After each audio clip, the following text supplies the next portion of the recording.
Hello, ladies and gentlemen.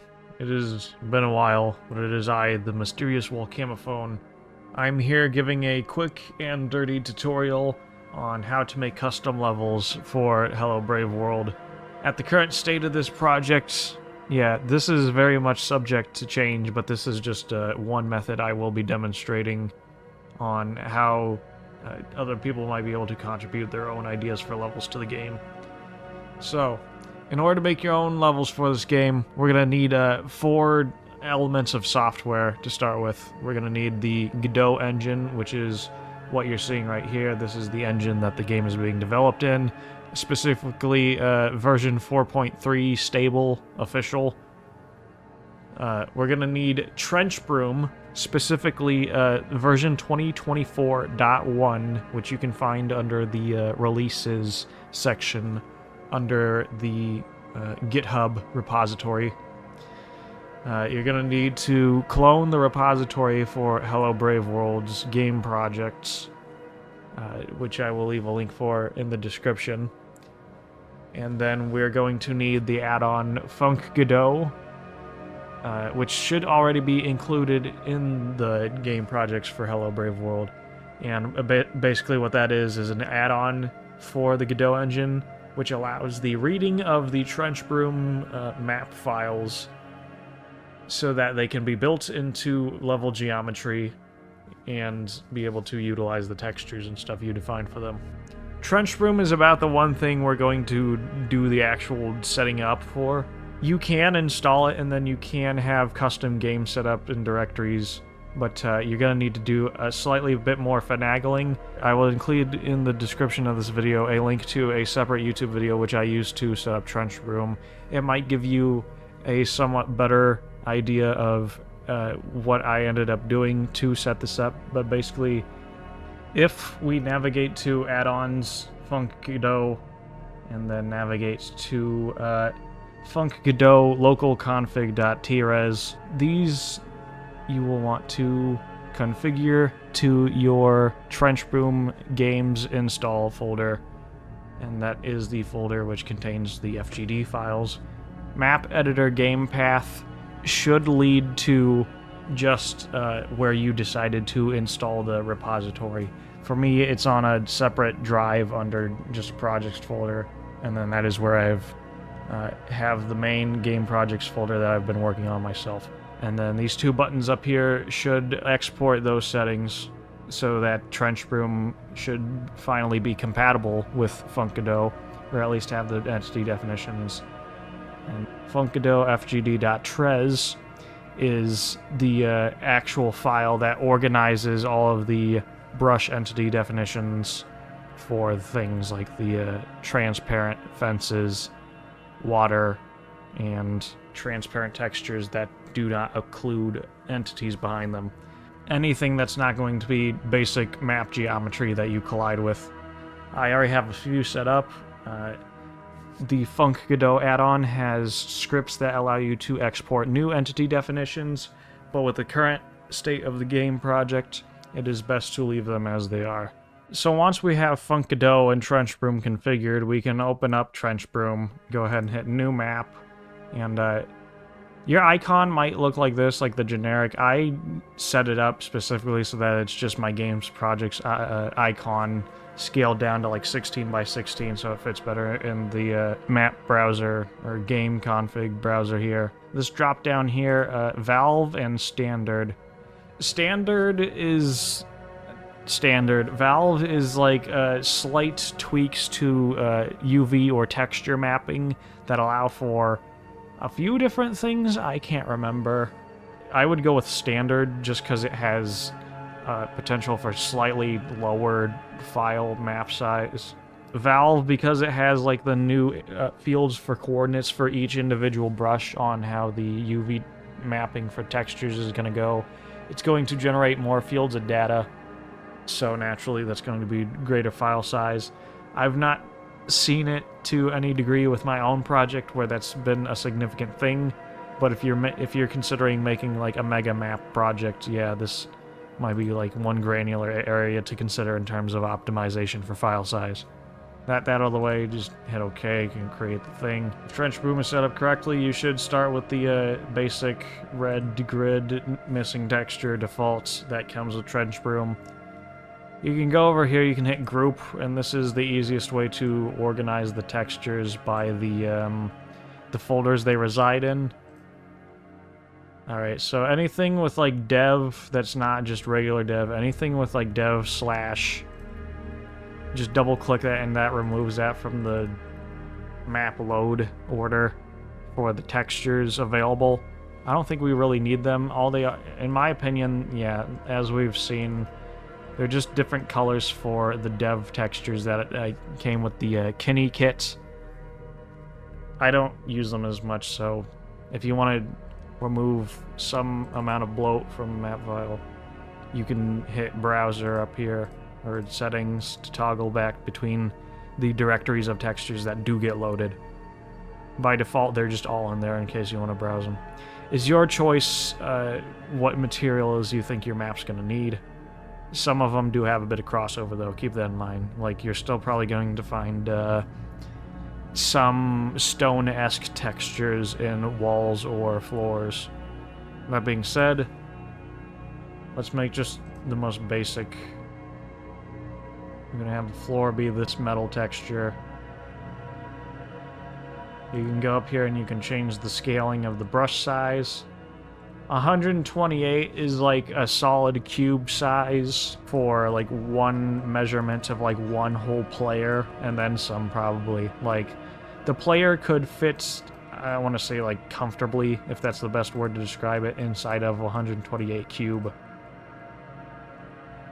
The camera might start bumping up against the ceiling at this height, so I'd say the best height for gameplay-wise would be 256 units, so just like 2 cubes of 128 tall.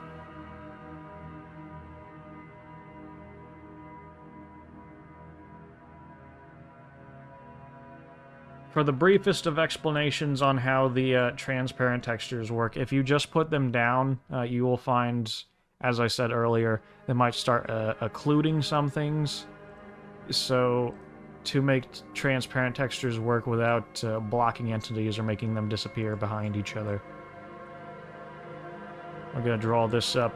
We're going to make this a random transparent texture.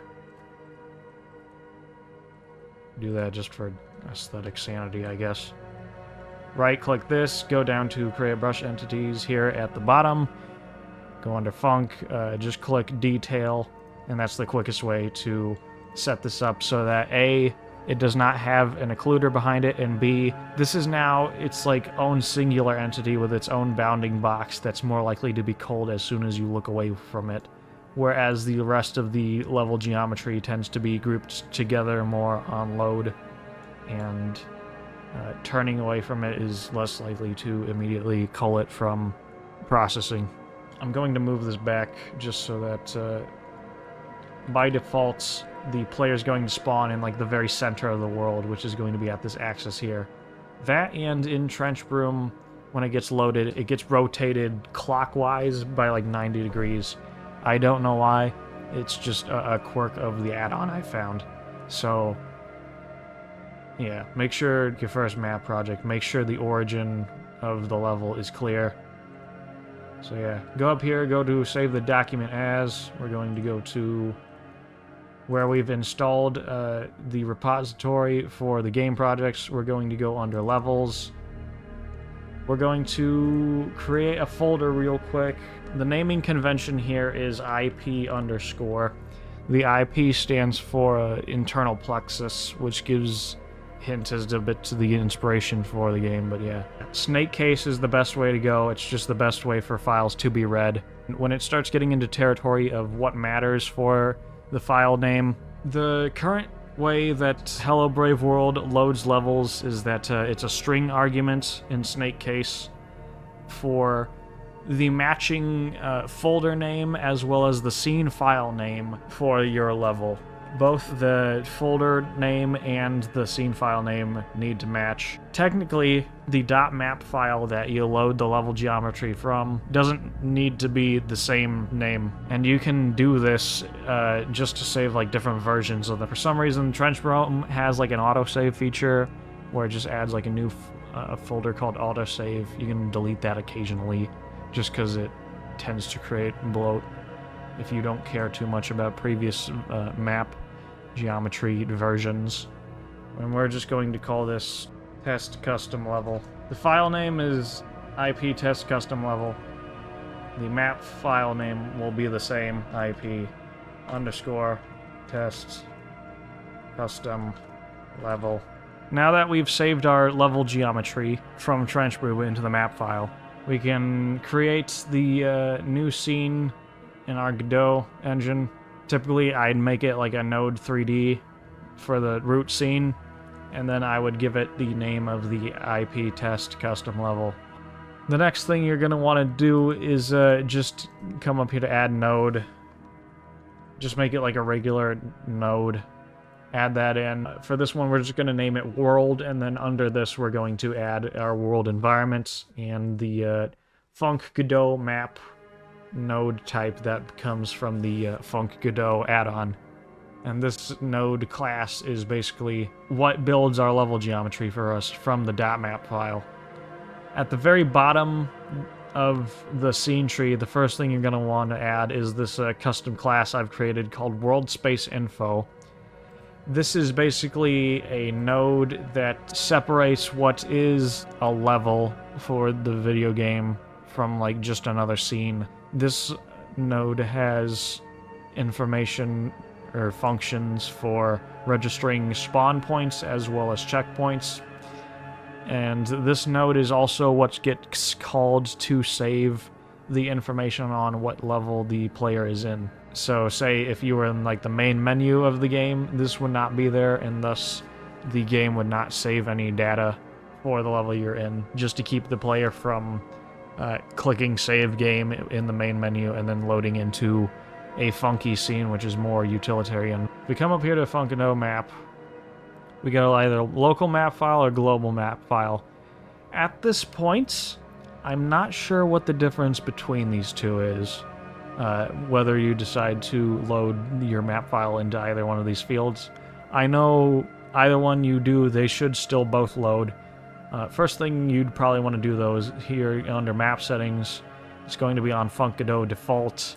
I would go up here to quick load, and then I would select Func Godot Hello Brave World map settings, because I created a separate file for this game specifically. If you don't do this and you load in your map file, textures will break, brush entities will break. Perhaps for the sake of like flow and efficiency, it could have probably been better just to change the default map settings directly, but I wanted to be fancy about it. IP test custom level, here we go. Here's the map geometry file we've made in Trenchbroom. And now that this is all done in true Func Godot Trenchbroom fashion, we go up here to this middle button, build, and boom, this is our level. You can see, yeah, even if you see here, this is what Func Godot does. It generates all the collision boxes, creates one big mesh here that maps all your textures and stuff. Honestly, what you can do with this at this point, unless you want to go nitty-gritty through all this stuff, come up here to the Func Godot map and hit this button right here, which is Group Selected Nodes. And basically what this does is it keeps you from selecting individual nodes under the Func Godot thing. This just makes it so that you select this parent node itself anytime you click on the floor or otherwise, so that the tree is not just going to cascade all over the place. So here's our level, your glorious level, IP test custom level, and yeah, we can go ahead now, we can go into levels, and we can save this under your directory. Now that the scene is saved, we can go up here and we can copy the level scene name. All right, so our level is in the game; it exists. How do we get to our level? Well, with the way Hello Brave World is currently set up, there's not a map selector But for now, the first thing you do when you just start the game is you're going to load into the hub world. The most available thing so far is this sliding door .tscn scene. For efficiency's sake, I'm just going to take an existing one, door library here, and I'm going to duplicate it. We're going to move it slightly over to this corner. Rotate it so it stands out conspicuously. Since we have our level name copied already, we can go up here to the transfer to level field, and we can just paste in there. And this should now define the level we transfer into when we interact with the door. This checkbox up here with a warp door is to ensure that this entity is tagged so that it is something that transfers us into another level. Otherwise, the door entity functions as just like a prop door where like it plays an opening and closing animation. Overwrite prompt text, I would change this to something a bit more fancy than just a snake case. You can name the level whatever, really. This is what the player is going to be seeing on their HUD when they transfer to the level. We could instead say, like, travel to Skinner box. And then just for the sake of, like, organizing your level from the hub world or, like, transferring from another level you've created, keep it named door here, and then just name it to door Skinner. The name of the node in the tree for this shouldn't matter too much to anything, really. And just before we test this out real quick, the hub world is like the most elaborate and fleshed out, designed and laid out level in the game currently. Here we can see like there is the world node, but for the sake of other organization, we've also added other just base node classes here. And each one of these are just drop downs to organize our different types of nodes and things. Audio, of course, is going to be any sort of audio related node setup for like background music and ambience and such. Entities is a general term. Any like prefabs or objects with scripts attached that have a bit more interactability. Props are about a step down. They're probably just going to be like a static body node with a mesh and a collision attached. Some of these are prop lights as well, so they also have a light node attached. Then there's environment lights up here, which is just a huge list of groups of different lights throughout the level that are not attached to the props. A little idea there, keep your levels organized, keep everything in their hierarchies, and keep things so that you can come back and find them yourselves. And one last thing with this door entity, you can see here, transfer to position. I think if we highlight this again, no, it's not going to show us. But X, Y, Z coordinates, these are, of course, the 3D coordinates within your level. Say if you don't want them to spawn at the origin, you want them to spawn in this corner, what you can do is, real quick,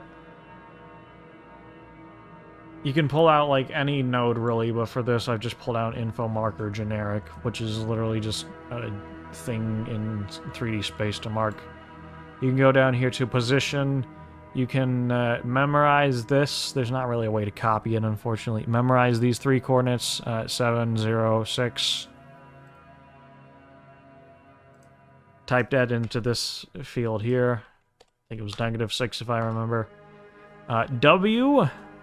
This fourth axis is not an axis or for 3D coordinates, but this is the degrees in rotation that the entity or that the player will end up turning to once they spawn in. That way, like, you put them at the coordinates, but they're not immediately facing north every time or facing a wall. With that being said, everything should be set up here. Let's test this real quick. We've started into the game. I'm still not sure why the camera starts in wonky positions, but yeah. We go over here to our conspicuous door. We travel to the Skinner box. We interact with it. And we have been transferred into our custom level. I should have placed like a coin back here to demonstrate how the occlusion works, but that's like another topic for another video. But yeah, this is the basic way to get levels to transfer into the game. I don't want to jump off quite yet because I don't know if the player, like, the player's supposed to be set up so that like they return to the center of the world if falling past a certain distance, but it just doesn't seem to work sometimes. So yeah, this is the most basic way to get your custom levels into the game project files. In terms of getting your levels published so that other players can play your levels, there is not currently like a package system, an export, or like a workshop or anything like that set up for the game. The most likely way you're going to be able to play somebody's levels is if you also have a cloned repository of Hello Brave World, and then you take your custom map folder that you've created, zip that up, and then send it to another player who also has a repository of the Hello Brave World game project set up.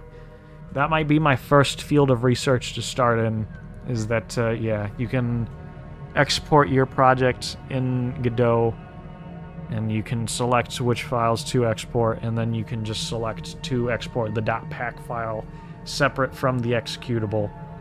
And I believe that should allow for loading multiple files into the game without them needing the entire game project.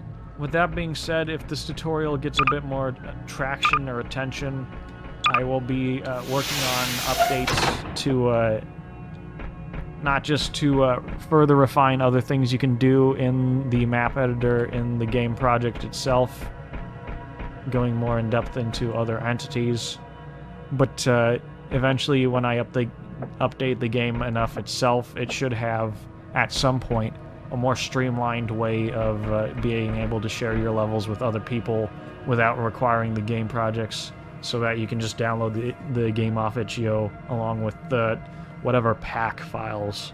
Like I said in the beginning, this was just a very quick and dirty tutorial, sort of proof of concept of the direction for custom levels, and to share knowledge of how even I've created levels. If somebody else is looking at this a bit more privy to game projects than I as well, and you have a few criticisms as to the flow, besides its current state, that would also be very helpful. I hope to see you guys later.